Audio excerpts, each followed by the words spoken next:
going to actually make it so that that 8 hours a day wasn't as damaging to these tissues. I can't change a great shooter's desire to go in and shoot an extra 1,000 shots a day.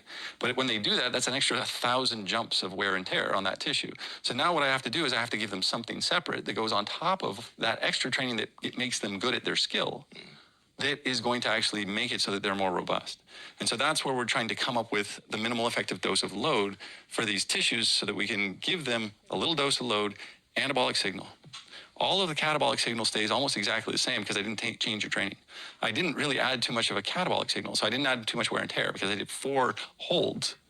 And that 4 holds was enough to give me the anabolic signal, but very little catabolic signal. All of this stuff gave me a tiny bit of anabolic signal and a huge amount of wear and tear. Yeah. And so now when I add that extra bit, now I can make that athlete more robust.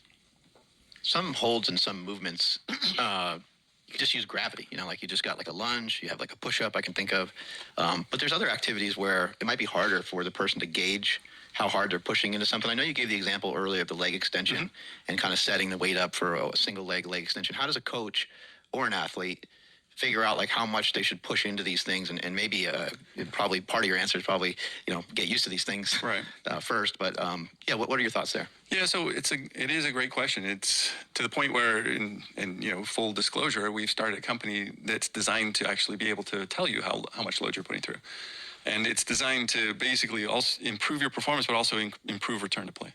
And so the idea is we have these load sensors that are that we basically can put into whatever movement we have. Can you purchase these yet? Not yet. So they should be. So it's called Sinuous. You can look it up, and there's that website will have let us know when you've got products so that you can be the first to know. And so what we do is we've got these load sensors that we've just gotten really good prototypes on, and so we're just trying to make them look and be more robust. But what we do is we put them in. We can then do it for like an Achilles tendon load. So I can put a strap on. I can put the load sensor in.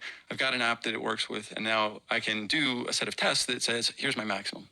This is how hard I can push through this. And I've done all my tests. Now I can go back and I can say, program me to, improve my Achilles tendon function or strength or whatever. And it'll take you through a program that's gamified. So it's basically, you're a little blue bubble, there's a line, and you can go and you can kind of, the force you produce is how high that bubble goes. And so all you have to do is trace the line. Each time your character gets a little bigger. Exactly. By the way, how do you spell Sinuous? Sineus. That's really cool, and that's exciting, and especially, I think of the coaches, because a coach might tell a high school player, hey, go in there and pull that bar as hard as you can, and a couple guys, just because they're tired or whatever, might be kind of slacking. Yeah. And now you can actually see it, and then they can also gamify it against each other, right? Yeah, and it's, again, the big thing that we are looking at is the question as to whether, do we, like with muscle, where I'm trying to increase the load I put through there every day, do we want that for a tendon, or do we just want to keep going at that nice, easy load? That's the idea of this 3LD isometric, is that the load is seemingly just there so that we get that feeling of tension. To interrupt for a second, sure. I would guess that to a certain degree it's probably the same. Yeah. Because you just don't improve on stuff the way that people would like to think that you improve on stuff. Your seated row, your lat pull down, some of these movements, they could stay the same forever. And you could be bigger and you could be better off for it in some ways. But a lot of times, a lot of these weights that we lift in the gym, a lot of times they stay a little similar. So it wouldn't surprise me if once you got used to it, that you would just have a maintenance level. Yeah. And basically what you then can do is you can say, look, I'm healthy. I'm trying to improve performance. It's going to give you a program. Or I have an injury, I have a tendinopathy, or I have a recent, say, Achilles tendon repair.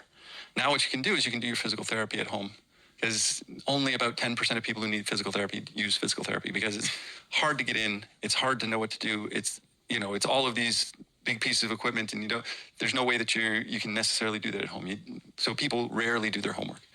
And so if you just have a little thing that sends you a reminder once a day, time to do your stuff. And if you want to be at high level, maybe it's sending you that reminder twice a day. Because what we know is when we do the low load isometrics between 3 and 7 times a day, or a week, I should say, what you do is you increase in our rock climbers, our grip strength. If we go between 7 and 14 sessions a week, we actually have another step up. So when we do it in the morning and in the evening, we actually get two beneficial things. That's why when we do our professional basketball players who have to do their skill work, we're going to try and go about 6 to 8 hours before when we're doing our new connective tissue loads.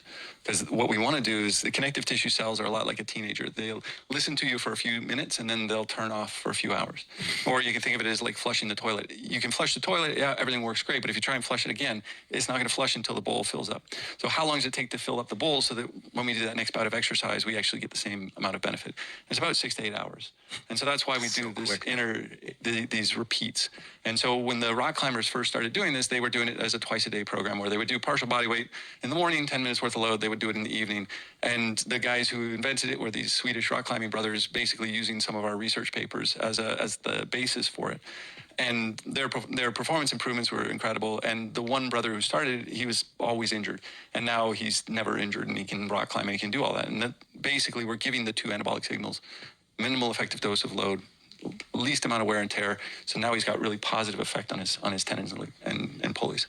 So I do have a question about grip, but before we even get to that, it's cool how the 3 LDL protocol that you have inherently, it mitigates intensity to a point where